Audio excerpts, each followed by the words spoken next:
Rosa! Tawag ko sa kanya habang pumapasok sa pintuan ng bahay nila.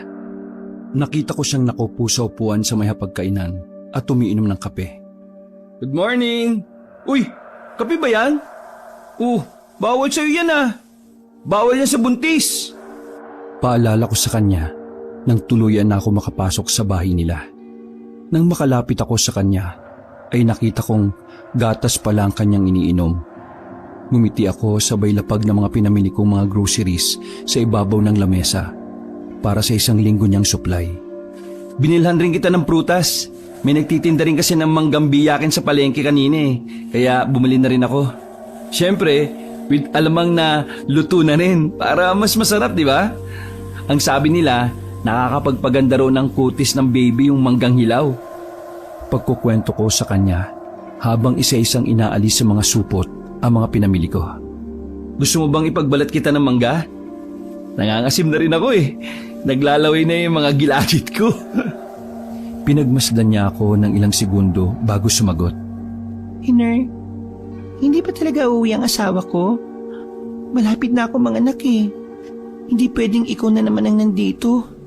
Ikaw na lang palagi ang nag-aasikaso sa akin. Pati ba naman sa magiging anak namin? Alam ko matalik kayong magkaibigan ni Rene. Pero nakakaya na ikaw ang narito upang tulungan ako.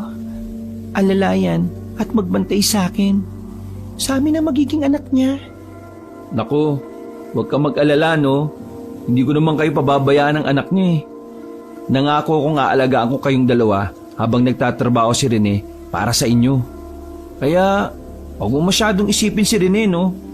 Baka mamaya gumugulong na yun sa trabaho sa sobrang mong pag-aalala sa kanya. Ang isipin mo, dapat malusog ka para healthy rin yung anak ninyo. Paniniguro ko sa kanya. Bago ko isa-isang inilagay sa kanilang ref ang mga pinamili ko. At ang iba naman gaya ng mga biskwit na pangmeryenda niya ay inilagay ko sa cabinet. Naiinis kasi ako eh. Pinag-iisipan ka ng masama ng ibang tao. Nagiging masama na tayong pareho sa paningin nila kahit wala naman tayong ginagawa na nakakahiya. Kung sana ay buhay pa ang mga magulang ko. Sana hindi ako nag-iisa nang iwan ako ni Rene para magtrabaho para sa amin ng anak niya. Naiinis ako sa mga taong nagsasabing masamang ama at asawa si Rene dahil nagawa niya akong iwan. At sa mga nagsasabing kay buntis ako, kinikirengkeng ko yung matalik niyang kaibigan. Tapos, ikaw na nagmamagandang loob lang naman sinasabihan na mga agaw ng asawa ng iba at sa sarili mo pang kaibigan. Nakita kong bakas na talaga sa mukha niya ang pagkairita at pagkainis. Naikuyom pa niya ang kanang kamao at padabog na ipinatong sa lamesa. Napaismid na lamang ako habang kumukuha ng mangga upang hugasan at balatan. Nako, wag mo na kasi silang pinapansin no. Kapag mas pinapansin mo, mas lalo ka lang nilang aasarin at pag-uusapan. Wala namang katotohanan yung mga yun eh. Tayo lang nakakaalam ng totoong nangyayari. Kaya, wag mo na lang isipin yun. Baka mamaya yung pang mga chismosa ang maging kamukha ng anak ni Rene. Sige ka. Pabiro kong sabi. Sakay pinagpatuloy ang paghuhugas ng mangga. Hindi siya tumawa sa biro ko, kaya muli ko siyang sinulyapan. Katotohanan? Sigurado ka bang alam ko rin ang buong katotohanan? Hiner? Makahulugan ng tanong niyang yon sa akin. Sinalubong niya ng tingin ng aking mga mata. Mabilis kong binawi ang mga titik ko sa kanya at itinuon ng pansin sa mga mangga. Ha? Oo naman, Rosa. Bakit naman ako magsisinungaling sa'yo? Asawa ka ng kaibigan ko at ipinagkatiwala ka niya sa akin. Kaya gagawin ko lahat para maging malusog kayo ng magiging anak nyo. Buong puso ko kayong poprotektahan dahil yun ang pangako ko kay Rene bago siya umalis para magtrabaho. Nakaramdam ako ng kaba at pagkabalisa. Kinukutuban akong may nalalaman na si Rosa sa lihim na itinatago namin ni Rene. Maraming salamat talaga, Hiner. Pero sana makauwi si Rene. Yun na lamang ang may hihiling ko. Malay mo naman, di ba? May pasorpresa siya sa'yo. Malay mo, makauwi nga siya. Hindi ko na nasundan ang sasabihin nang bigla siyang magsalita. Doon sa bukid may nakitang bangkay ng sanggol. Napatitig ako sa pagsasalita nang magkaroon ng komosyon sa labas ng bahay ni na Rosa. Sabay kaming napatanong at parehong lumabas para tingnan ang mga nangyayari. Sa paglabas namin, Kabanong, ay bumungad sa amin ang ilang mga taong naglalakad sa direksyon papunta sa bukid. Napatingin sa amin ang mga tanod na naglalakad din patungo roon. Tumigil sila at lumapit sa amin. Binati kami ni Mang Dabul pagkalapit niya. Oh, magandang umaga, Rosa! Riner, kumusta? Tinanguan ko lang siya, kasabay noon ang pag-akyat ng kaba sa dibdib ko. Nakakaramdam ako ng hindi maganda. Sinagot ni Rosa ang tanod. Nakita ko ring tumingin si Manong Dabul sa maumbok na tiyan ni Rosa. Magandang umaga rin po, Manong. Mukhang may nangyari po ata Oo, meron nga, Rosa. Kaya iba yung pag-iingat sa'yo, ha? Mukhang mga buntis at mga sanggol lang binibiktima ng aswang na gumagala sa baryo natin ngayon. Ito na yung pangalawang insidente ng pagkamatay ng mga sanggol sa nakakaawa at napakasakit na paraan. Hindi ko na i-detalye kasi baka lalo pa kayong may stress eh. Mas mag-ingat kayong mabuti, lalo pa ngayon na mukhang hindi pa umuwi si Rene. Tumigil siya saglit at mas pinakatitigang maigi si Rosa. Sinulyapan niya rin ako sa gilid ng kanyang mga mata. Pakiramdam ko tuloy ay nanliliit ako. Doon lang din nag-sink in sa akin ang mga sinabi ni Rosa tungkol sa chismis na sinasabi ng mga kapitbahay. Nararamdaman kong ini-intimidate nila ako dahil ako ang naroon para alagaan at tulungan si Rosa. Nako, nandito naman po si Hiner upang tulungan ako habang wala pa si Rene. Hinawakan pa ni Rosa ang braso ko habang sinasagot si Mang Dabul. Mapaklang ngumiti si Mang Dabul bago muling nagsalita. Huwag ka rin mag-alala, Rosa. Palagi rin naman kaming nagro-ronda. Asahan mong pati ikaw dadalaw-dalawin namin para hindi kayo mapahamak na magiging anak nyo ni Rene. Mariin ang pagkakasabi niya ng huling salita. Alam ko naman ang ipinupunto niya sa akin, na hindi dapat ako ang nag-aalaga sa asawa ng kaibigan ko, na malaswang tingnan ang ginagawa ko. Pero anong magagawa ko?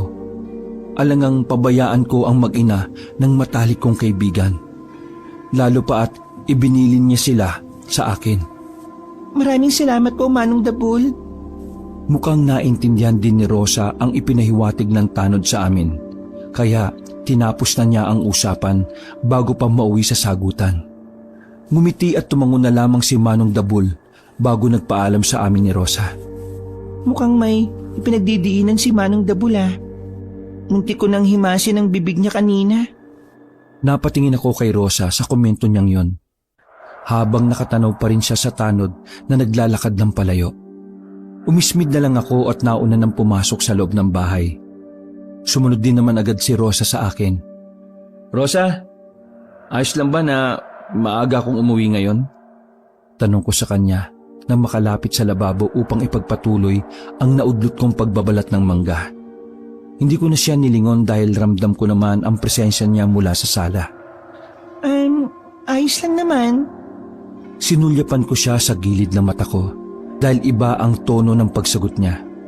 Parang nayayamot. Nakita ko siyang umupo sa mahabang upuan sa sala. Walang divider ang sala at kusina nila, kaya nakikita ko pa rin siya sa parting yon. Pero huwag ka mag-alala. Ipagluluto na kita ng kakainin hanggang gabi. At ayusin ko rin lahat ng mga proteksyon mo laban sa aswang bago ako umalis. Tinutukoy ko ang mga asin at bawang na inilalagay ko sa mga bintana. Naglalagay rin ako ng rosaryo sa bawat durungawan at pinto palabas sa kanilang bahay. Palagi kong nilalagyan ang kanilang bahay ng ganoon dahil palaging natutunaw ang asin at umiimpis sa mga bawang kinaumagahan. Ibig sabihin ay malakas ang aswang na umaaligid sa bahay ni na Rosa. Napalunok ako sa isiping yon. Lumalakas ang aswang dahil nabubuhay ito sa dugo ng mga sanggol. 4:00 ng hapon nang umalis ako sa bahay ni na Rosa. Nagmamadali akong naglakad pa uwi ng bahay. Ngunit nararamdaman kong tila may sumusunod sa akin. Umigil ako saglit bago lumiko sa daanan papunta sa bukid. Kailangan ko munang iligaw ang sumusunod sa akin. Malayo pa lang ay natatanaw ko na ang mga kumpulan ng mga tao roon. Hindi pa pala sila umuwi. Sila yung mga nakikiosyoso sa nangyari kaninang umaga nang kausapin kami ni Mang Dabul. Mukhang maling daan ang nilikuan ko. Akala ko kasi ay wala ng tao sa bukid. Pero marami pa rin palang mga tsismoso't tsismosa. Wala na rin akong magagawa kaya itinuloy ko na lang ang paglalakad. Mas magiging awkward lamang kung babalik ako kung saan ako lumiko. Nang makalapit ako ay hinirangan ako ni Mang Dabul. Ener, uwi ka na. Mukhang maling daan atang nilikuan mo Malayo itong daan na ito pauwi sa bahay mo. Nakita kong nakangiwi siya kahit nakangiti. Nararamdaman kong may mali sa ngiti niyang yon. Tama siya sa kanyang sinabi. Iikot pa kasi ang daan na tinatahak ko sa mga bukirin bago muling makabalik sa kalsada papunta sa kabahayan. Oo nga Manong Uuwi na ako. Gusto ko lang daanan saglit yung mga mais na ipinatanim ko kung nagsisimula na silang mamunga. Palusot ko sa sinabi niyang patungkol sa pagdaan ko sa bukid. Hindi kaya may iba ka pang pakay? At hindi lang yung mais ang gusto mong tingnan? Napulunok ako ng sunod-sunod sa sinabi niya. Hindi ako manhid upang hindi ko maintindihan ang nais niyang ipahiwatig. Mukhang ako ang pinagbibintangan niya sa mga nangyayari sa baryo namin. Halos magsisiyam na buwan na nang mawala si Rene dito sa baryo. Hindi kaya may kinalaman ka kung bakit siya nawawala? Na hanggang ngayon pinapalabas mong nagtatrabaho siya sa malayo dahil may gusto kang masolo at makuha sa kanya? At simula rin noon nagsimula ka na ring lumabas sa mansyon nyo at gumala na parang nabibilang ka sa mga dukhang kagaya namin. Masaya ka bang nakuha mo na ang tiwala ni Rosa? At ikaw na ang papalit sa asawa at magiging ama ng anak nila ni Rene? Naikuyom ko ang aking kamao. Gustong gusto ko na siyang suntukin kabanong sa mga oras na yon. Pero nagpigil lang ako at kinilala ko pa rin siya bilang tanod sa baryo namin. Mariin ko siyang sinagot at may paninindigan ng sagot ko sa mga paratang niya sa akin. Pues, isipin niyo na lang po ang gusto niyong isipin, Manong. Pero hindi po magbabago ang pakikitungo ko kay Rosa. Asawa siya ng kaibigan ko.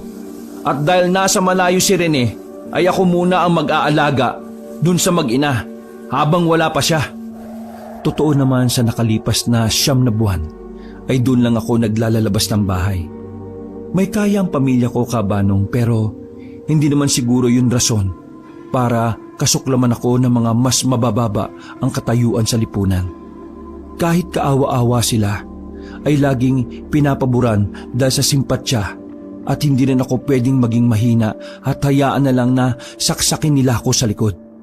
May mga bagay rin akong pinoprotektahan at hindi laging sila ang nasa tama. Hintayin mo lang na makahanap ako ng ebidensya na ikaw ang pumatay kay Rene at sa mga sanggol sa baryo natin. Idinuro na niya ako pero pinigilan siya ng mga kasama niya. Ngumiti lang ako ng mapakla at kampante siyang sinagot. Malinis ang konsensya ko, Manong Dabul. Pagkasabi ko nun, ay iniwan ko na siya kasama mga tagasunod niyang tsismoso at tsismosa. Nakahinga ako ng maluwag nang makalayo na ako sa kanila. Tumigil ako saglit para huminga. Kinabahan din ako sa sagutan namin ni Mang Dabul pero gaya ng sabi ko, hindi dahil kaawa-awa sila sa tingin ng tao ay magpapasaksak na ako sa mga salita nila para lang umayon sa kanila ang ibang tao. Ilang segundo bago ako muling naglakad, naramdaman ko ring wala na ang sumusunod sa akin kanina. Mukhang hindi na ito sumusunod nang lumiko ako.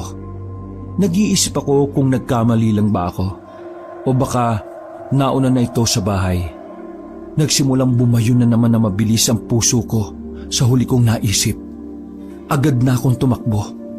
Iniisip ko kasi kung paano nga kung naunan na nga ito sa bahay. Hindi mansyon ang bahay namin gaya ng sinabi ni Mang Dabul. Bungalo lang ito pero gawa sa semento at marmol. Mahilig din kasi ang mga ninuno ko sa pag-aayos ng lakon namin, kaya may hardin at makulay ang bahay. Akala ng mga tao sa baryo ay sobrang yaman namin at hindi nauubusan ng pera. Pero hindi naman ganon. Gaya nila ay naging mahirap din ang buhay ng mga ninuno ko. Pero nagpursige sila para maging maalwan ang pamilya namin. Walang naging sagana na hindi dumanas ng hirap. Nakarating akong humihingal sa tapat ng bahay. Inilibot ko ang paningin sa labas at nang masigurong walang tao ay saka ko inalis ang kandado at pumasok sa gate. Malaking gate na purong bakal kaya mabigat ito kapag binubuksan. Wala itong mga butas o siwang kaya hindi makikita ang loob.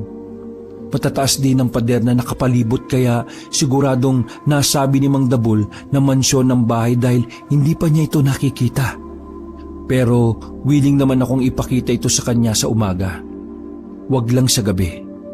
Muli kong isinara ang gate at inilak ang malaki rin itong padlock. Pagbaling ko sa bahay ay sinalubong ako ng kalungkutang bumabalot dito. Idagdag pa ang papadilim na paligid. Nagmimistulang haunted house ang bahay namin.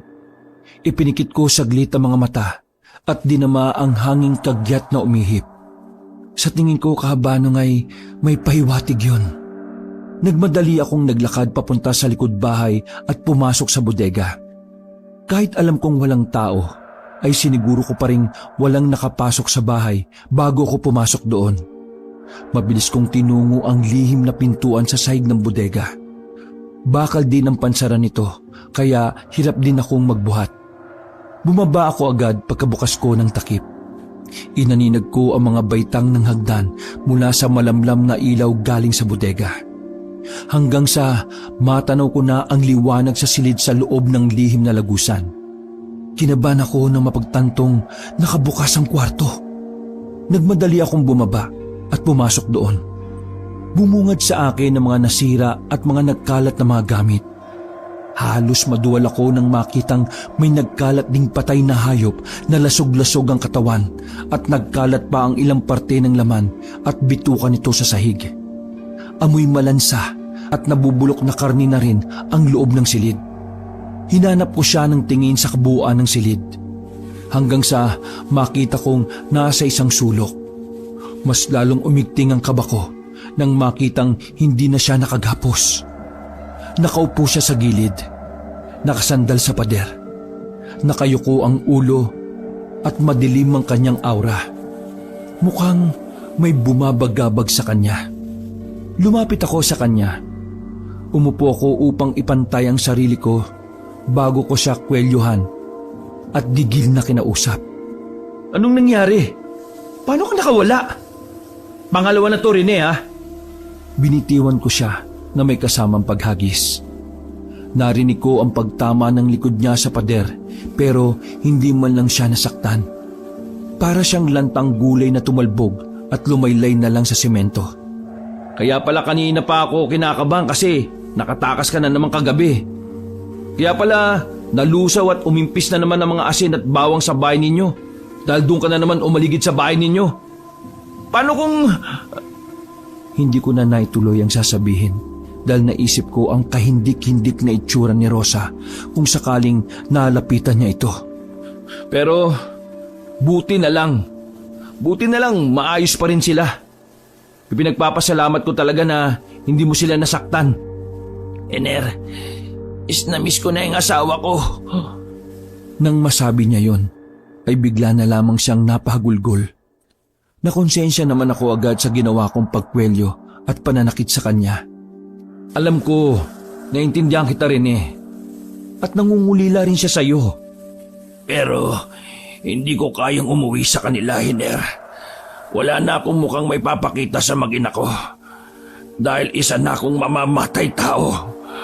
Pumapatay ako ng tao, Hiner. Paano ko matatanggap ng asawa ko? Hindi ko napipigilan ang sarili ko sa karumal-dumal kong ginagawa. Natatalo ko ng amoy. Bangong-bango ko sa mga buntis at mga sanggol, Hiner. Gusto kong kainin ng asawa at anak ko. Sinuntok ko siya ng malakas dahil sa sinabi niyang yon. Napasubsob siya sa sahig. Binulyawan ko siya dahilan para tumigil sa pag-iyak at marahang hinawakan ng pangang nasaktan. Anong pinagsasabi mo? Mayos ka nga! Huwag kang magpadala sa kalam ng sikmura mo, ha? Asawa at anak mo mga yun! Alam kong ilang taon mo na rin akong kinamumuhian dahil sa nangyari sa'yo rin eh. Pero alam mong pati ako, danas na danas ko ang paghihirap at pagsisisi na halos 30 taon na naging aswang ka. Hindi siya umimik. Tumayo ko dahil nangawit na ang aking mga hita sa pagupo. Lumayo ko ng kaunti sa kanya bago muling nagsalita. Hindi mo naman kasi kailangan magpakabayani bilang kaibigan ko eh. Alam mong gusto kong matapos na sa mga magulang ko ang sumpa ng kadiliman na bumabalot sa pamilya namin. Pero ano ginawa mo? Nagpanggap kang ako para sa iyo maipasa yung itim na punla. Alam kong hindi mamamatay ang nanay mo kung hindi niya naalis sa katawan niya ang punla. Ginawan pa nga kita ng pabor eh, hindi ba? Namatay na ang nanay mo at natigil na sa kanya ang sumpa. Ano? Pabor? Naging utang na loob ko pa pala yung pagkuha mo ng punla? Bakit parang sinisisi mo pa sa akin yung kasalanan mo? Ginawa mo yun. Di ko naman inutos yun, ha? Tumingin siya sa akin ng matalim, saka unti-unting ngumisi. Kasalanan mo dahil naging kaibigan mo ko. Anong pinagsasabi mo? Ang ibig mo bang sabihin nagsisisi ka na naging kaibigan mo ko? Hindi siya sumagot. Nakatitig lang siya at naroon pa rin ang nakakalokong ngisi niya sa akin. Kung nagsisisi ka na, pwede mo nang isoli yung punla, no? Umiwas ako ng tingin sa kanya. Matapos kong sabihin yon, narinig ko ang malakas niyang pag-atungal. Sinigawan niya ako pagkatapos ay sinunggaban. Naitulak niya ako sa pader habang hawak sa liig. Napadaing ako sa sakit ng tumama ang likod ko sa matigas na semento. Hangal ka, Hiner. Hayop ka, Hiner. Sa kabila ng pagsasakripisyo ko para sa'yo ng napakaraming taon, ngayon mo pa babawiin ang punla. Para ano? Para hayaan ako mamatay? Kitang-kita ko sa matatalim niyang mga titig ang nanggagalaiti niyang galit. Napahawak ako sa kamay niyang nakasakal sa akin. Kesa naman may mapatay ka pa uli. Ayaw kong umabot tayo sa puntong pati pamilya mo mapahamak ng dahil sa'yo. Mas lalong migpit ang pagkakasakal niya sa akin. Nawawalan na ako ng hininga pero hindi niya ako binibitiwan. 2 beses mo na rin akong ipinahamak. 2 beses mo na akong ginamitan ng pambulag para lang makatakas ka.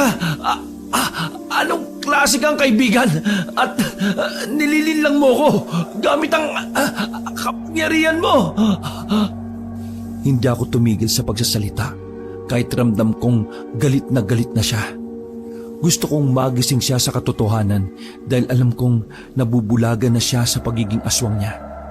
Kahit alam kong dihado ako sa ginagawa ko dahil hindi ako kasing lakas ni Rene. Maari niya akong mapatay kapag nagpatuloy siyang mabulag sa galit. Tumigil ka na, Hiner. Tumigil siya saglit at napatingin sa pintuan. Gumagalaw-galaw ang kanyang ilong na tila ba may naaamoy siya mula roon. Maya-maya ay lumuwag na ang pagkakahawak niya sa leeg ko.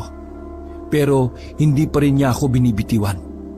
Nagsimula na siyang magbago ng anyo. Lumaki ang kanyang katawan. Humaba ang kanyang nguso na parang sa lobo. Kasabay noon ay ang pag-usli ng mga pangil sa kanyang mga gilagid. Ang itim sa kanyang mga mata ay naging puti at nagkaroon ng pulang kumikinang natuldok sa gitna. Tuluyan ng naging aswang si Rene. Bago siya lumundag palabas ng silid na yon, ay malakas niya akong ibinalibag. Kasabay ng paglagapak ng katawang ko sa sahig ang pagdilim ng aking paningin. Bagya akong napatitig sa kisame nang magising ako. Prinoseso pa ng utak ko ang mga nangyari bago ko nawalan ng malay. Hindi ko alam kung gaano nakatagal akong nawalan ng ulirat. Napaigik ako sa sakit ng aking katawan nang sinubukan kong bumangon. Sinuyod ko ng tingin ng paligid. Madilim na. Nakaramdam ako ng kaba na hindi maipaliwanag. Naalala kong hindi ko nga pala naigapo si Rene. Agad akong tumayo. Kinapa ang pader na naging gabay ko patungo sa pintuan. Tanging sinag ng malaking buwan ang tanglaw sa dinaraanan ko. Mabibilis ang mga hakbang ko patungo sa bahay. Pumasok ako sa kwarto ko at kinuha ang pinakatago-tagong revolver sa loob ng aparador. Gawa ito sa purong silver pati ang mga bala. Isinukbit ko yon sa aking likuran, saka nagmamadaling lumabas at patakbong tinungo ang alam kong lugar na pupuntahan ni Rene. Habang tumatakbo ay naaaninag ko ang kumpul ng mga taong tumatakbo rin papunta sa direksyon ko. Unti-unting lumilinaw ang kanilang mga figura, lalong-lalo na ang lalaking nangunguna sa kanilang harapan, si Mang Dabul. Kasama niya ang ilang mga tao sa baryo. Tumigil ako sa pagtakbo. Tumigil din sila nang maaninag nila ako. Ayan si Eder. Siya ang aswang, mga kasama. Hulihin at patayin natin siya. Ano? Anong pinagsasabi mo, Manong? Yun na lang ang naibulalas ko. Hindi ko alam ang pinagsasasabi niya. Hindi ko alam kung paano niya nasabing ako ang aswang. Iniisip ko kung saan siya nakakuha ng patunay na aswang ako. Hindi ko na sila pinansin. Tumakbo na lang ulit ako para iwasan sila. Habang tumatakbo ako palayo, narinig ko pa ang mga sulsul niya sa mga tao. Huwag niyo siyang hayaang makatakas. Wala ka na matatakbuhan, Hilir. Kung ako sa'yo, sumuko ka na lang at tanggapin ang iyong kamatayan. Kung kailan nagmamadali ako, ay saka pa darating ang problema. Isa pa, bakit ko tatanggapin ang kamatayan ko kung hindi naman ako ang aswang? Nagpatuloy lang ako sa pagtakbo hanggang sa makakuha ko ng tiyempo na makapagtago sa kakahuyan na malayo sa baryo. Nainis ako nang mapansin na malayo na ako sa aking pupuntahan. Naghintay pa ako ng ilang minuto bago muling makipagtagu-taguan kina Mang Dabul at sa mga alipores niya. Makalipas ang halos 2 oras na pakikipagpatintero, ay narating ko na rin ang pakay na lokasyon, ang bahay ni na Rosa. Mas lalong lumakas ang kabog ng dibdib ko nang makitang nakabukas ang pintuan nila. Mabilis akong pumasok sa loob. Malakas kong tinawag si Rosa. Rosa! Rosa! Pero bumungad sa akin ang magulo nilang bahay. Sira-sira ang ilang mga gamit na tila ba dinaanan ng ipo-ipo. Lumapit ako sa bintana. Wala na yung nilagay kong asin at mga bawang. Napigtas din ang rosaryong isinukbit ko doon. Mahabagin! Rosa!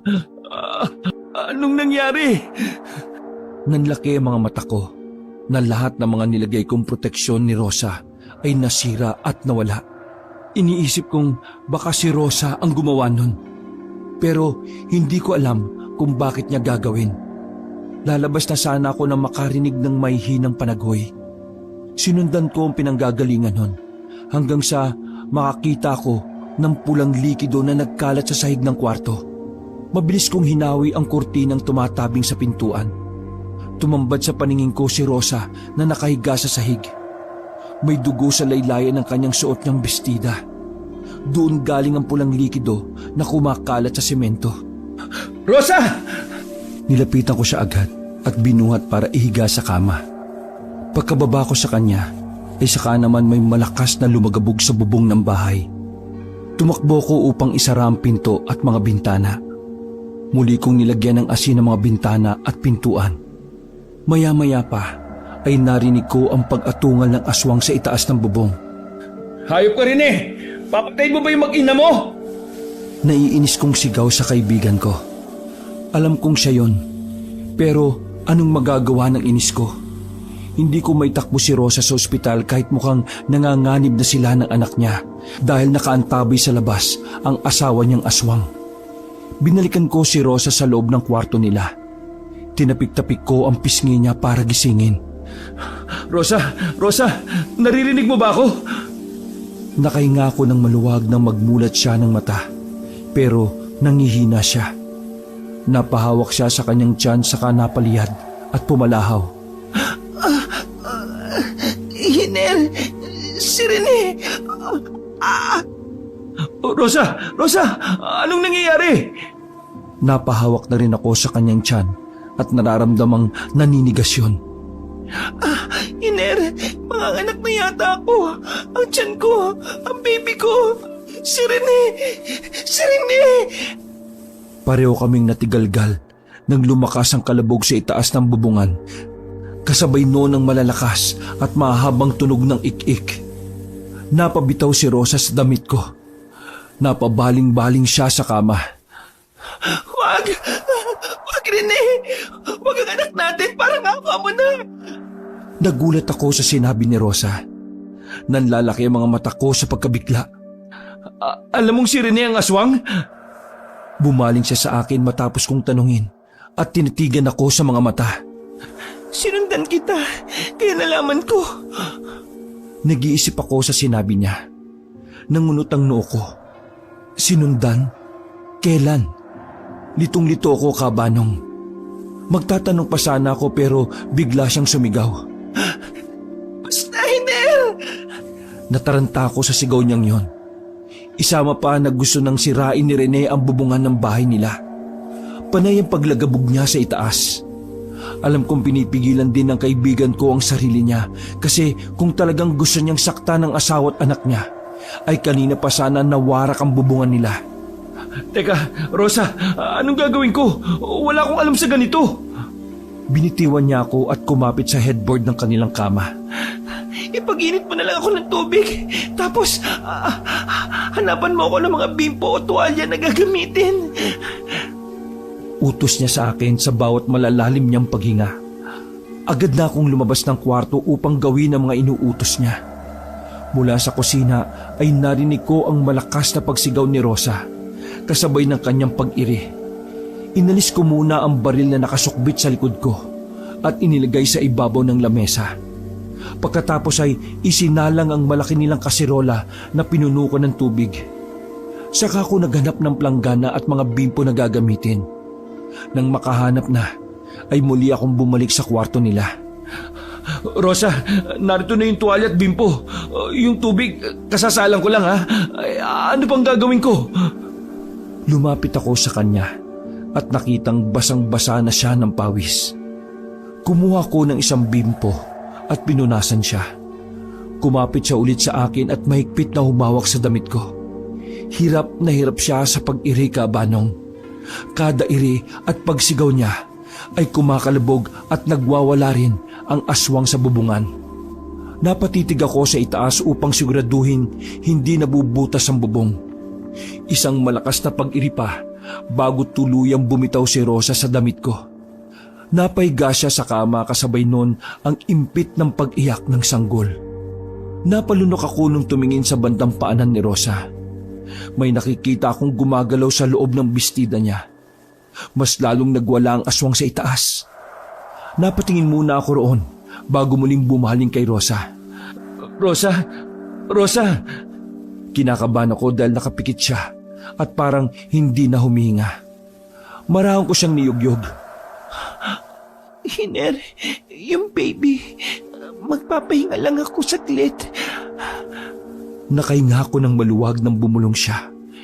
Inilapit ko ang tenga ko sa bibig niya para marinig ko ang mga utos niya. Oo, sige. Anong gagawin ko? Inutusan niya akong talian at gupitan ng pusod ng bata. Saka ito punasan at damitan. At kapag napainit ko na raw yung tubig, ay ilublob ko raw ang bimpo doon, saka ilagay sa ibabaw ng tiyan niya para maalis yung inuna ng bata. Aligaga ako habang iniisip ang mga sinabi ni Rosa.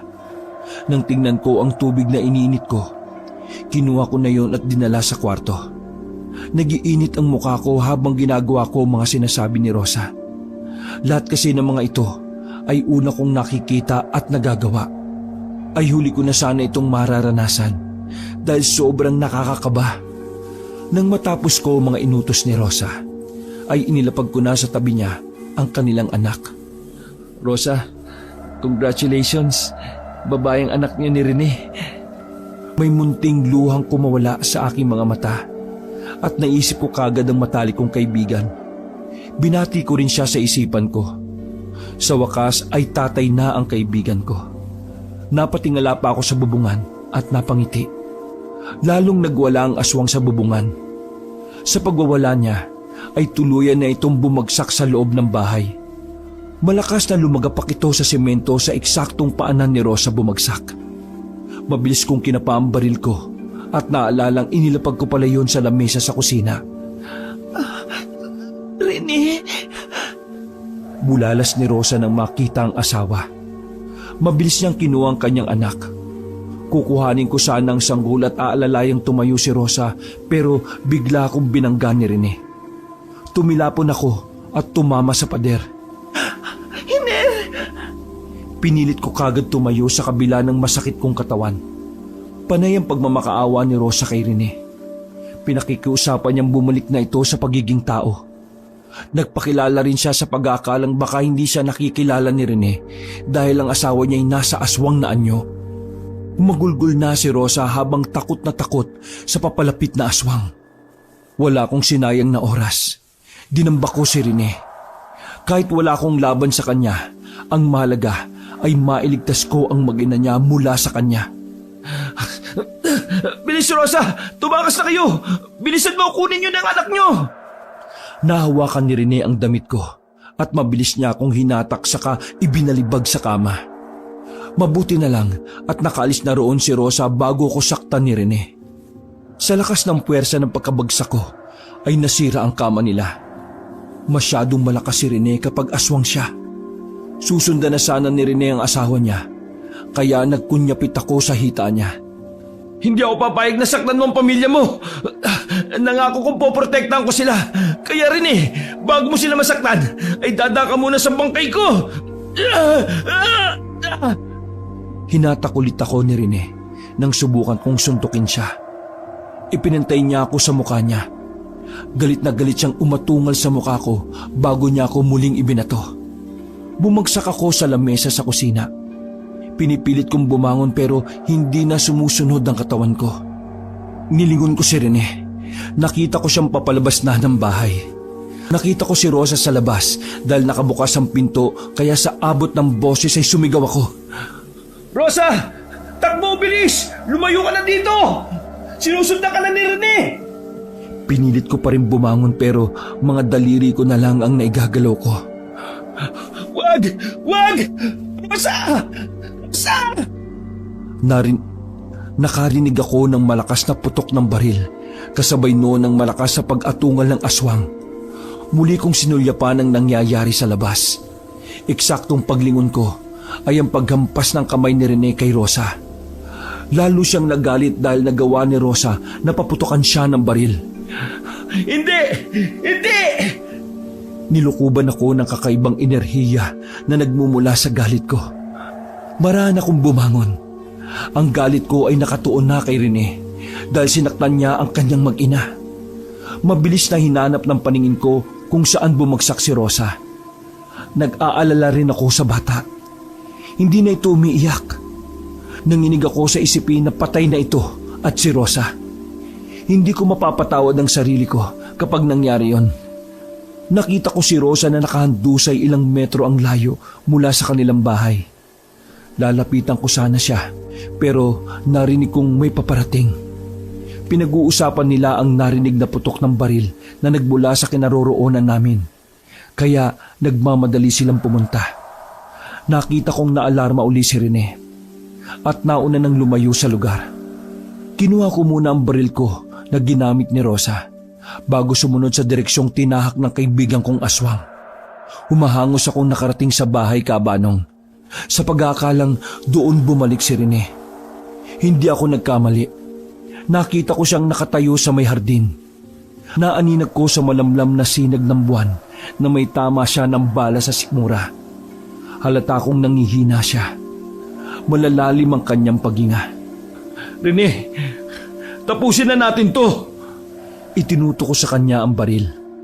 Nanginginig ang kamay ko habang nakatitig ng matalim sa kanya. Nakailang lunok ako ng laway pero sa huli ay ibinato ko sa malayo ang baril. Hindi ko siya kayang saktan, Kabanong. Napaluhod ako sa damuhan. Kasabay yun ng marahas na pagbagsak din ni Rene. Rene! Mabilis ko siyang nilapitan. Mula sa halimaw niyang itsura ay unti-unti na siyang bumalik sa pagiging tao. Hiner, tatay na ako. Tinanguan ko lang siya. Nakita kong napakaganda ng kanyang ngiti. Pero hindi ko na napigilang umiyak nang maalalang naiwang nakahandusay si Rosa sa kalsada. Rene, pasensya ka na, hindi kita napigilan. Hindi ko alam kung buhay pa ang mag-ina mo. Tama ka, kasalanan ko itong lahat. Kung hindi mo lang ako naging kaibigan, masaya sana kayo ngayon eh. Wala sanang nasaktan. Kung hindi lang sana ako naging kaibigan ni Rene, hindi mapupunta sa kanya ang punla ng pamilya ko. Kung hindi lang sana niya ako naging kaibigan, namumuhay sana siya ng normal at masayang masaya sa piling ng kanya mag-ina. Hiner, hindi lang ikaw ang may kasalanan. Lahat tayo ay may pagkakamali. May mga pinili tayong desisyon na sa huli lang natin napagtantong mali pala yun. Sana nakinig ako sa iyo noon. Sana inisip ko rin ang mararamdaman mo nung nagpanggap akong ikaw para sa akin maipasa ang punla. Nakita ko kasi kung gaano ka kalungkot na hindi ka magiging normal sa buong buhay mo. Kaya bilang kaibigan mo, gusto kitang isalba at hiniling na sana'y maging masaya ka. Pero sa ginawa ko ay mas lalo lang pala akong magiging pabigat at mas lalo ka lang malulungkot dahil kailangan mo kong alagaan, igapos at ikulong para hindi ako makapanakit. At sa huli, nilinlang kita para lang makuha ang gusto kong gamot sa kumakalam kong sikmura. Hindi. Ikaw lang ang nag-iisang tao na tumuring sa akin ng normal. Hindi mo ako kinamuhian. Hindi mo ako kinutya. Sa halip ay kinaibigan mo pa ako at iniligtas mo ako sa sumpa ng aming angkan. Kaya rin tapusin na natin to. Nakita at narinig ko ang mapakla niyang pagtawa. Handa na akong mamatay, Hiner. Wala na ring saysay ang buhay ko. Nabahiran na ng inosenteng dugo ang mga kamay ko. Pumikit na siya at ipinaubaya na sa akin ang buhay niya. Hinawakan ko ang mga balikat niya at ipininid sa lupa. Inilapit ko ang bibig ko sa bibig niya. 1 pulgada lang ang layo ng mukha ko sa kanya. Paalam, Rene. Yun lang ang bulong ko sa kanya. Maya-maya ay bigla siyang nanigas at nanginig. Lalong uminit ang temperatura ng kanyang katawan. Tumatagos ang init na yun sa kamay kong nakahawak sa kanyang mga balikat. Ilang saglit pa ay bumuka ng kusa ang kanyang bibig at may lumabas doon na itim na holen. Ibinuka ko na rin ang bibig ko. Umangat ang holen at pumasok sa aking bibig. Nahihirapan akong lunukin yun, pero kailangan kong gawin. Dahil sa una pa lang ay dapat na sa akin yun. Noon, ayaw kong tanggapin ang itim na kapangyarihan na yun mula sa pamilya ko. Pero heto ko tinatanggap na rin ang sumpang kinamuhian ko para sa buhay ng kaibigan ko, ng pamilya niya na nararapat lang sa kanya. Hindi nila ito dapat nararanasan. Ako lang dapat ang nakakaranas nito. Hindi pwede sa mga inosenteng tao. Nang malipat na sa akin ang itim na bato, nagmamadali akong nagtago dahil nakarinig ako ng mga taong nag-uusap habang papalapit sa bahay namin. Itinuturo nila ang bahay namin dahil may nakakitang pumasok doon ng aswang. Mula sa pinagtataguan ko ay nakita kong nagpasukan ng mga tao sa gate ng bahay na nakalimutan kong isara. Nilapitan nila si Rene na nakahandusay sa lupa. Nakita nila ang sugat ni Rene. Dahil nagdurugo ito, nag-alala sila kaya nagmamadaling dinala sa ospital. Pagkaalis nila ay umalis na rin ako. Hindi ko alam kung saan pupunta kaya nagpasya akong sa gubat na lang magpalipas ng ilang araw habang nag-iisip sa kung ano ang pwede kong gawin. 4 na araw na ang nakalipas ng pananatili ko sa gubat. Sa isang tagong kuweba ako nanirahan at nanghuhuli lang ako ng mga hayop para may makain. Sa unang araw ko kabanong ng pagiging aswang ay hindi ako makatayo sa pagkakahiga. Puro atunga lang ang ginawa ko dahil tila kinikilala pa ng katawan ko ang pagbabago ko ng anyo. Hirap na hirap ako habang nagpapalit anyo. Halos mapatid ang litid ko sa kakaatungal. Pakiramdam ko rin ay nakaluwa ang mga mata ko. Ramdam na ramdam ko ang sakit habang umuusli ang mahahabang pangil sa gilagid ko, pati ang matutulis kong kuko. Napapahawak ako sa ulo ko kapag tinitingnan ko ng buo ang aking anyo. Pagkatapos ay umiiyak na lang ako. Nagsisisi ako at namumura ang angkan namin hanggang sa kanununuan. Kapag nasa anyong aswang na ako kabano, hinanghinaan naman ang aking katawan. Naninibago ko. Hindi pa kinakaya ng katawan ko ang kakaibang lakas. Pati ang sobrang linaw ng mga mata ko sa gabi ay ikinahihilo ko. Sumasakit din ang ulo ko dahil sa dami ng naririnig kong ingay. Ang layo ng naaabot ng aking pandinig. Naiintindihan ko na si Rene noong mga unang araw niya sa pagiging aswang. Medyo napipigil ko pa ang paghahanap ng sariwang karne dahil hindi pa ako nakakaramdam ng sobrang gutom. Pero nang ilang araw na ang nagdaan, hindi ko na kinakaya kaya napilitan akong kumain ng mga hayop sa gubat. Nang medyo nakokontrol ko na ang pagiging aswang ko, sinubukan kong bumalik sa lugar namin. Palihim akong nagmanman sa lugar, lalo na sa bahay namin at kina Rene. Sa umpukan ng mga tao sa isang lugar, nakita ko si Mang Dabul na kinakausap ang mga taong kasakasama niya sa pagroronda. Ano bang nangyayari sa pamilya nila? Una, si Rosa ang nakitang nakabulagta sa labas ng kanilang bahay. Mabuti na lang at naisugod na siya sa ospital kasama ang anak niya. Tapos, si Rene, na ilang buwan nang nawawala. Tapos matatagpuan lang natin siyang may tama ng bala sa bakuran ng bahay ni Hider. Mabuti na lang talaga ligtas na ang pamilyang yon. Kaawa-awa ang sinapit nila. Wala na talagang ibinibigay na mabuti ang aswang na yon. Pasalamat siya at hindi natin siya nahuli. Kailangang mahuli natin siya sa akto ng pagiging aswang. Pag nagkataon, susunugin ko siya ng buhay sa harapan ng mga tao. Para hindi na nabubuhay ang mga taga rito na may takot. Lalo na kapag gabi. Mas kawawa yung mga nagdadalang tao dahil yung iba nakukuna na dahil sa takot sa aswang na yon. Salot talaga siya.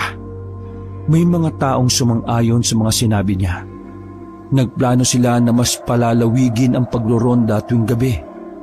Pati ang gubat ay balak na nilang puntahan dahil iniisip nilang doon nagkukuta ang aswang.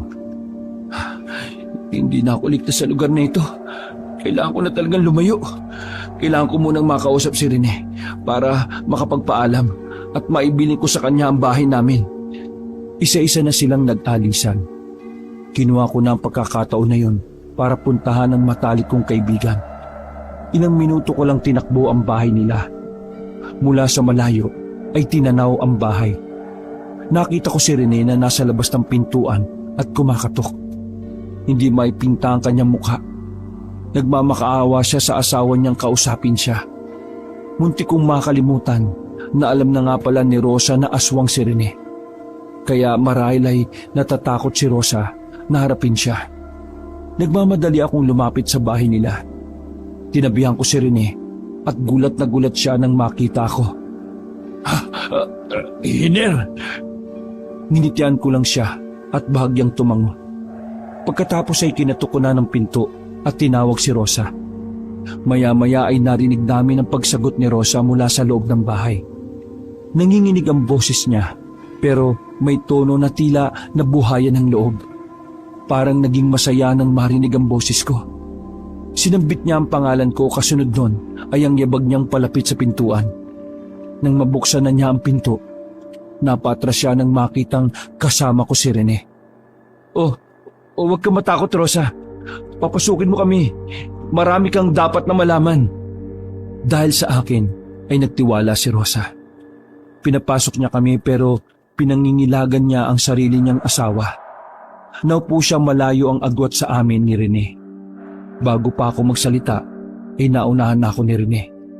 Humiikbi na siya habang kinakausap ang asawa niya. Patawarin mo ako, Rosa.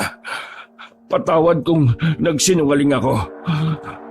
Madami akong itinago. Ang haba ng panahon na magkahiwalay tayo.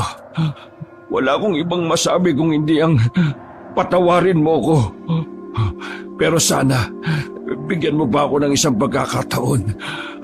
Pangako, magiging mabuti akong asawa at ama sa anak natin. Kagaya ng iniisip ko, isinampal na ni Rosa kay Rene ang pagiging aswang nito. Puro tanong ang ipinukol ni Rosa sa asawa niya. Ako ang nanlilihit dahil ako, ang lahi namin at ang sumpa ng pagiging aswang naman talaga ang may kasalanan ng lahat. Biktima lang silang mag-asawa kaya sobra akong nagsisisi. Pinutol ko ang pagsasalita ni Rosa, yung mga panunumbat sa asawa niya, nang sabihin ko ang katotohanan na kanyang ikinabigla. Hindi na aswang si Rene, Rosa. Tanggapin mo na ang asawa mo. Kinuha ko na ang pagiging aswang niya kaya malaya na siya. Hindi kayo pwedeng mabuhay ng anak mo na kayo lang dalawa. Normal na tao na ulit si Rene. Hindi na siya aswang kagaya ng dati. Patawad. Kasalanan ko lahat ng ito eh. Dahil doon, hayaan yung ako ang magdusa. Ako naman talaga dapat eh. Wag mong sabihin yan, pre. Biktima ka lang din.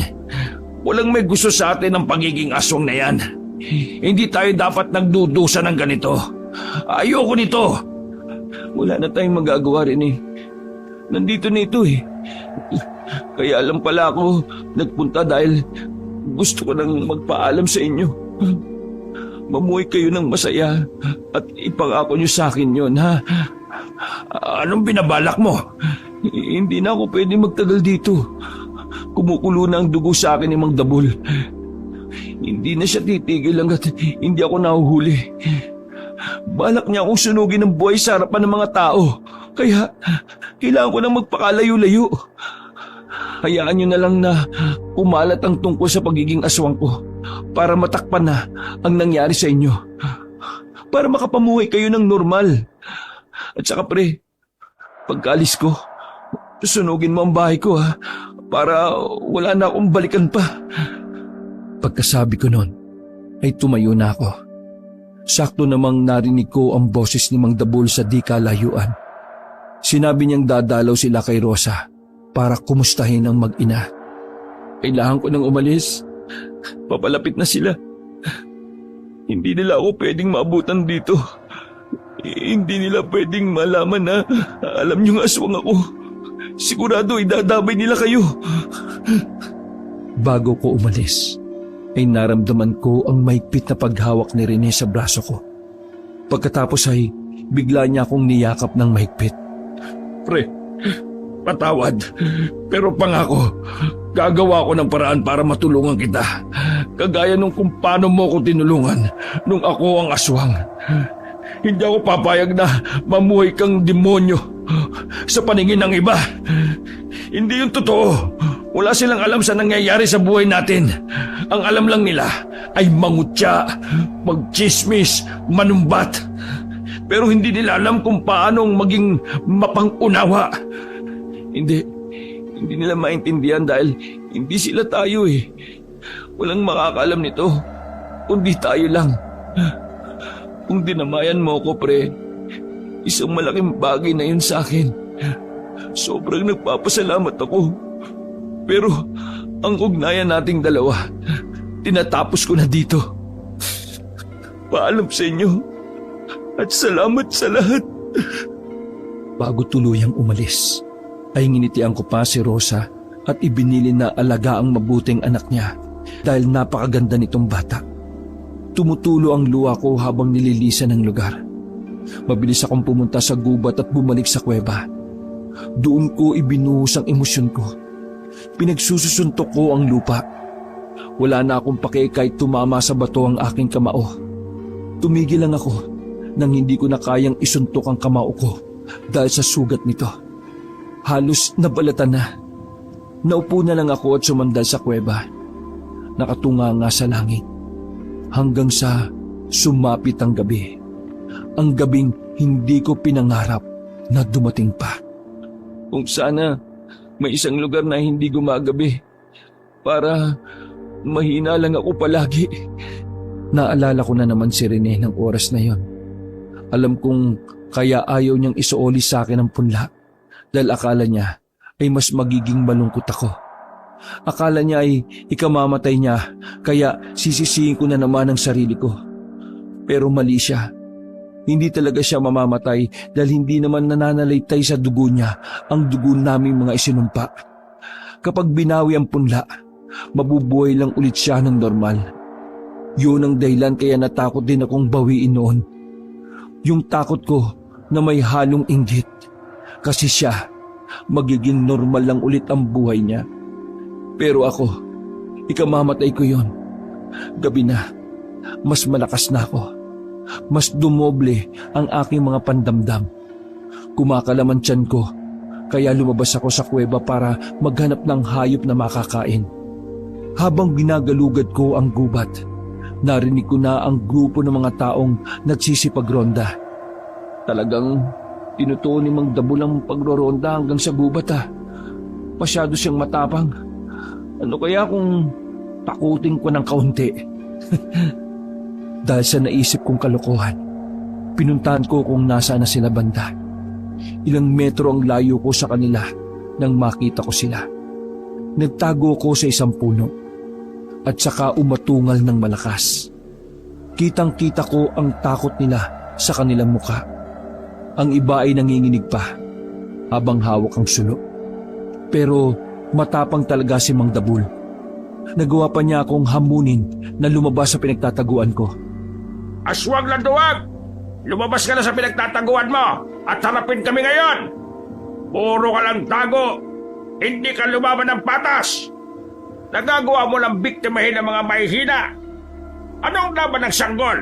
Ng buntis? Bakit sa aming mga lalaki takot kang magpakita, ha? Ngayon natin makikita ang tapang mo! Baka umatras na ang pangil mo, Hiler! Alam kong ikaw ang aswang! Matagal na kitang hinihintay. Nang matagpuan namin si Rene sa bahay ninyo, wala siyang malay. Ginawa mo siyang bihag para masolo ang asawa niya. Dahil balak mong kainin ang kanyang sanggol. Napakawalang hiya mo. Bakit kaya hindi na lang kayong mga aswang ang magparami ng lahi tapos kainin niyo ang inyong anak? Kesa kami mga taong ginagawa niyong pagkain. Nagpantig ang tenga ko dahil sa mga pagsisigaw niya na sinundan pa ng tawanan ng mga kasama niyang lalaki. Dahil sa inis ko, hinablot ko ang isang ibon na tahimik lang na nakadapo sa sanga. Kinagat ko ito sa leeg at hinigop ang dugo. Winakwak ko rin ang tiyan nito pagkatapos ay ibinato sa gawin ng mga nagdoronda. Nahintakotan silang lahat. Ako naman ay napangiti dahil nataranta sila sa pagkabigla. Kung saan-saan sila lumingon para hagilapin ako ng tingin. Nanginginig din ang kamay nila habang iniaamba ang dala nilang itak. Umatungal ako ng malakas na lalo nilang ikinatakot. Narinig kong nagbulungan sila at ang iba ay gusto nang umatras. Kayo matakot mga kasama. Isang duwag ang aswang na yan.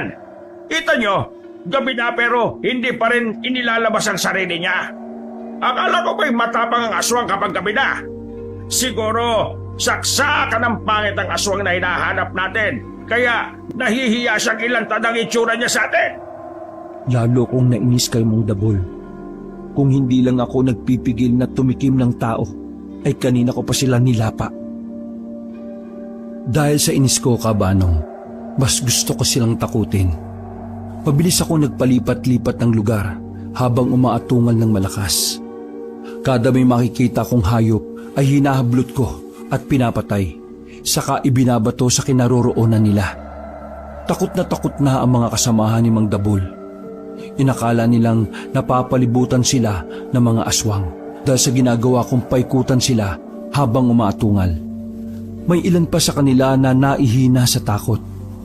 Para mas matakot sila at lisanin ng gubat, hinablot ko ang isa nilang kasama at kinagat sa braso nito saka pinakawalan. Takot na takot itong tumakbo habang isinisigaw na aswang daw ang nanakit sa kanya. Dahil doon ay nagtakbuhan na rin ang mga kasama ni Mang Dabul. Gusto pa niyang magmatapang kaya ang ginawa ko ay binulabog ko ng aking atungal ang mga ibon, dahilan para magliparan ang mga ito. Niyugyug ko pa ang mga puno at ginalaw ang mga damo. Nang matakot na si Mang Dabul, paekis-ekis ang takbo niya pabalik sa baryo. Wag na kayo babalik. Baka sa susunod hindi ko na mapigil ang sarili kong lapain kayo. Lalo pat ginagalit niyo ako. Huwag niyong itaon na bilog ang buwan kapag ininis niyo ako. Dahil ang oras na yon ay oras na walang kinikilala mga aswang. Ang lahat ay pagkain sa mga katulad namin. Nang gabing yon, binusog ko ang sarili ko sa panguhuli ng mga hayop sa gubat. Pagkatapos ay natulog lang ako sa kuweba. Naging baliktad ang oras ko mula noon. Gising ako buong gabi at tulog ako maghapon. Isang hapon, nagising ako dahil nakaamoy ako ng usok. Pagdilat ng aking mga mata, ay nakita kong ang kapal ng usok sa paligid. Bakit? Anong nangyayari? Pinakiramdaman ko ang paligid. Pinakinggan kong mabuti. Lumabas ako sa kuweba para alamin kung ano ang nangyayari. Narinig kong may naglalagablab na apoy. Mas lumapit pa ako at doon ko nakitang gumagawa ng siga ang mga tao sa gubat. Mga pulupulong apoy ang ginagawa nila. Balak nila akong itaboy o kaya ay mapalabas sa lungga para mahuli nila patay man o buhay. Naku po, kung alam ko lang na hindi rin ako ligtas dito sa gubat, hindi na ako nagtago dito. Pero saan naman ako pupunta? Wala naman akong ibang mapupuntahan. Halos mapaiyak na ako, Kabanong. Gulong-gulo ang isip ko. Mas nag-alala pa ako dahil maggagabi na naman. Baka hindi ko mapigilan ang sarili kong sakta ng mga tao kapag pinagpatuloy pa nila ang pagsisiga sa gubat hanggang gabi. Dahil sa ginagawa nila, nagpasya akong lumayo. Inisip kong baka sa pinakagitna ng gubat o kaya ay sa kabilang panig ay mas ligtas ako. Binaybay ko ang madamong gubat para makalayo na ako sa lugar. Habang papalayo ako, ay pasukal ng pasukal ang dinaraanan ko. Nagtataasan na rin ang mga puno. Halos maliit na ako sa laki ng mga ito. Nakaramdam na rin ako ng kilabot.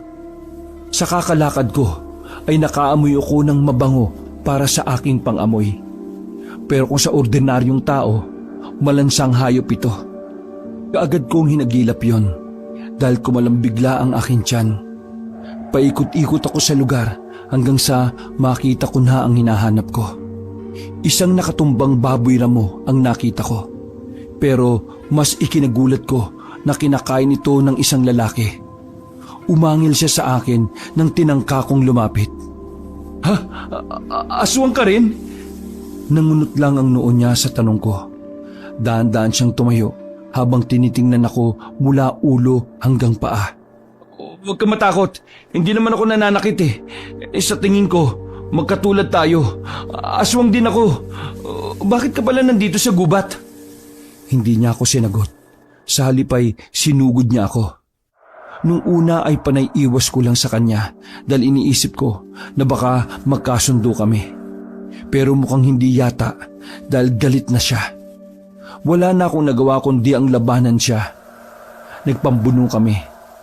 Nakakaramdam pa ako ng pagod dahil nasaan yung tao pa ako. Pero nang magawa niyang sugatan ng dibdib ko nang matulis niyang kuko, doon na ako nagalit. Hindi ko na napigilan ng magpalit ng anyo. Sinugod ko siya at hindi tinigilan hanggang sa puro sugat na ang buong katawan niya. Naawat ko lang ang sarili ko dahil narinig ko ang pagmamakaawa niya. Ano bang pangalan mo? Claudio, Ang tipid mo namang sumagot. Pasensya na kung puro sugat ka ngayon. Ikaw kasi, bakit ka naman nanugod? Saka, bakit ka nandito sa gubat? Nag-iisa ka pa. naghahanap ako ng pagkain para iuwi sa pamilya ko. May pamilya ka? Mga aswang din ba sila? Oo, pero hindi kami kumakain ng tao. Mga hayop lang. Ako rin, kahit masarap ang amoy ng mga tao, pinipilit kong maging matino ang pag-iisip ko. Tao rin ako, kaya hindi ko kayang kumain ng kapwa ko. Bakit ka nandito sa gubat? Tumatakas. Nalaman ng mga tao na aswang ka kaya tinutugis ka nila. Oo, Saklap naman. Gusto mong sumama sa akin. Ligtas doon sa amin. Isang baryo kami na puro mga aswang. Hindi mo kailangang itago ang pagkatao mo. Pagkasabi nun, tumayo na si Claudio. Napatingin ako sa kanya. Seryoso siya sa alok niya sa akin. Hindi na ako nagdalawang isip, Kabanong, dahil wala naman akong mapupuntahan. Sumama ako kay Claudio. Nanguha muna kami ng mga buhay na hayop sa gubat para may iuwi sa kanila. Hirap na hirap akong manghuli ng hayop dahil hindi ko naman ito gawain. Nakaisa lang akong ibon na aksidente pang nahuli dahil bigla na lang bumagsak sa paanan ko. Samantalang si Claudio ay marami nang nahuli. Sama-sama niyang itinali ang mga iyon sa kapinasan sa likod. Walang kahirap-hirap ang pagpasan niya sa 5 baboy ramo na sakto lang naman ang laki. May bitbit pa siyang ilang ibon sa kanang kamay. Napatingin ako sa kanya nang bigla siyang nagsalita. Bagong aswang ka lang, ano? Ha? Ay, kasi Hindi ka kasi sanay mangaso. Takot ka pa. Siguro, lumalakas lang ang loob mo kapag kumakalam na ang tiyan mo. Hindi bale. Sa susunod, magiging sisiw lang sa'yo ang paghuhuli ng mga hayop. Masanay ka na lang sa kalagayan mo. Walang kagalingan ng pagiging aswang. Nahawa ka lang ba o tinaniman ng punla? Wala. Patay na silang lahat eh. Nalipol ng mga tao nung isang beses na maliwanag ang buwan. Nasa gubat sila at nanginginain ng mga hayop. Saktong may nagkakamping sa gubat ng sandaling yon at may mga bantay silang mga tanod at kagawad. Ngunit napatay silang lahat. Ang saklap ng buhay mo. Tara na. Uwi na tayo sa amin. Kami na lang pala ang pamilya mo ngayon. Nagsimula na kami maglakad.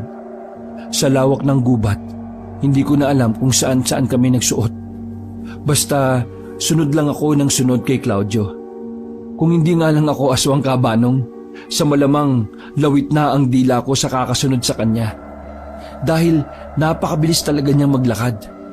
Tumatalon-talon pa siya sa sanga ng mga puno para iwasan ang mga damo sa ibaba. Ilang minuto rin kaming parang naghahabulan ay saka ko natanaw ang isang maliit na baryo. Nang huminto kami sa paglalakad, tinanong namin ang baryo. Nasa mataas na bahagi pa kami, kaya kita ko ang kabuuan ng maliit nilang tirahan. Yan ang baryo namin. Tahimik lang kami kapag may araw. Kapag gabi na, mas lalong tahimik ang baryo kasi ang lahat ay naghahanap ng gamot sa kumakalam na tiyan. Halika na. Hinihintay na ako ng mga bata. Sumunod uli ako sa kanya papasok sa baryo ni Kabanong. Sa bukana pa lang, nagtitinginan na kami ng lahat. Nang tumapat na ako sa unang aswang, narinig ko ang pag-atungal niya. Nasundan niyo ng pag-atungal ng iba. Parang galit sila sa akin. Gusto nila akong itaboy. Nanlilisik ang kanilang mga mata habang sinusungit ako ng tingin. Gusto ko nang umatras ng Kabanong. Ibang kilabot ang nararamdaman ko sa mga kalahi ni Claudio. Pakiramdam ko, kapag ayaw nila sa bagong salta, kahit aswang pa yon, ay kakainin nila. Nawala ang pag-aalangan ko nang biglang nagsalita si Claudio. Sumigaw siya at dumagundong ang boses niya at tumahimik ang lahat. Sinabi niyang hindi ako kalaban. Isa kong ulilang aswang na naghahanap ng pamilya. Nung sandaling yun, Kabanong, ang nasa isip ko, ayaw kong magpaampon sa mga aswang. Oo nga, kauri na nila ako. Pero sa tingin ko, kapag kasama ko sila, kailangan ko rin gawin kung ano ang ginagawa nila. Kailangan kong makisama kung ayaw kong mamatay ng maaga. Pero sa kabilang banda, naisip ko rin na wala naman akong ibang mapupuntahan. Sa baryo lang nila Claudio ako ligtas at mabubuhay. Kung mamamatay man ako ng maaga, mas mabuti pang hindi na ako mahirapan pa. Unang gabi ko sa baryong yon, pinagsaluhan ng lahat ng mga nahuli ni Claudio ng mga hayop. Buhay nila itong kinain. Gutom ako noon pero may kung anong nagtutulak sa akin na huwag makisabay sa pagkain nila. Nagulat ako nang biglang hagisan ako ni Claudio ng buhay na ibon. Masarap ang buhay dahil mainit pa ang dugo. Balak mo bang magpakagutom? Kapag hindi mo napigilan ang gutom mo, maghahanap ka ng kakaibang dugo. Alam mo kung ano yon? Seryoso ko napatingin kay Claudio. Inilapit niya sa tenga ko ang bibig niya at saka bumulong. Tao, mapipilitan kang kumain ng tao. Kaya kung ayaw mo, kumain ka ng hayop. Tama si Claudio, Kabanong. Kaya kinain ko na rin ang ibinigay niyang ibon. Pagkatapos ay kinausap ko siya ng seryoso. Bukas, aalis din ako, Claudio, ha? Salamat sa pagtanggap mo sa akin. Saan ka na bang pupunta? Alam mo kung gaano kadelikado ang buhay mo kasama mga normal na tao. Hindi mo kakayanin yon. Ibibilanggo mo lang ang sarili mo para maiwasan ang pagpatay. Dumito ka na lang. Mas ligtas tayo dito. Hindi na ako kumibo sa sinabi niya. Kasi tama uli siya. Pagkatapos ng usapan namin na yon, Kabanong, nagpasya akong magpalipas ng ilang araw sa baryo na yon. Pero hindi kinaya ng sarili ko ang inip. Hindi ako sanay sa buhay na puro puno at dahon lang ang nakikita sa paligid. Ibang-iba ang buhay sa baryong ginawa nila Claudio sa totoong baryo. Dahil doon, hindi ko na napigilan ang sarili ko. Nagpaalam ako kay Claudio. Sinabi kong mamumuhay ako sa bayan kasama ang mga normal na tao. Hindi na niya ako pinigilan pero sinabihan niya ako kapag nanganib ang buhay ko at wala na akong mapuntahan, bumalik lang ako sa baryo nila at bukas palad nila akong tatanggapin. Inihatid ako ni Claudio hanggang sa labasan. Pagkatapos ay naglakad na akong mag-isa hanggang sa marating ko na ang mataong lugar. Isa itong sitio na malapit sa kabayanan. Hindi ko alam kung anong bayan na ang napuntahan ko. Pero doon ako nagsimula ng buhay. Sa umpisa ay nanlilimos ako para makalikom ng kaunting pera para may pambayad ako sa upa. Pero lahat sila ay binabato ko ng singhal. Pasigaw nila akong sinasabihan na ang laki raw ng katawan ko. Pero namamalimos ako. Hanggang sa may humawak sa braso ko. Isang lalaking mas matanda sa akin ng 10 taon. Manginginom siya. Isinama niya ako sa bahay niya at sinabihang doon na raw ako tumira dahil mukha raw kasi akong palaboy at dayo. Mabait po siya. Hindi ko na tinatanong kung saan nanggaling ang pera niya dahil barong-barong lang ang bahay niya at walang kahit na anong laman maliban sa isang plato, isang baso, isang kaldero at ilang damit na nagkalat pa sa kung saan-saang sulok ng kanyang bahay. Ilang araw din akong natulog sa bahay niya hanggang sa may inalok siya sa akin na trabaho. Tinanong pa niya ako kung gusto ko raw magtrabaho bilang tagapag-alaga ng mga baka. Ay, naku, oo po. Kahit anong trabaho po, kayang-kaya ko po yan, Manong. Kinabukasan ay dinala niya ako sa may-ari ng bakahan. Ipinakilala niya akong pamangkin, kaya tinanggap ako na may-ari. Doon na ako nagsimula ng bagong buhay. Hindi doon nakatira ang may-ari kaya solo ko ang lugar. Isang beses lang nagpupunta para tingnan ang mga baka. Minsan ay kinukuha ng iba dahil ibinebenta. Paminsan-minsan ay nakakain ko ang baka nila pero madaling gawan ng paraan. Sinabi ko na lang na nagkasakit at ibinaon na lang. kung ano-ano ang dinadahilan ko para mapagtakpan ang pagiging aswang ko. Pero pinilit ko pa rin maparami ang mga alaga nilang hayop dahil pagkain ko rin naman ang mga ito. Nasanay na akong gano'n ang takbo ng buhay ko. Malayo sa mga tao. May pagkain at napanatag naman ako. Paminsan-minsan ay pinupuntahan ako ni Manong para makipagkwentuhan sa akin at makipag-inuman. Kami na lang ang naging magkapamilya, kaya naging palagay ako sa kanya. Pero hindi ko pa rin sinasabi ang sikreto ko kahit alam kong nakakaramdam na siya.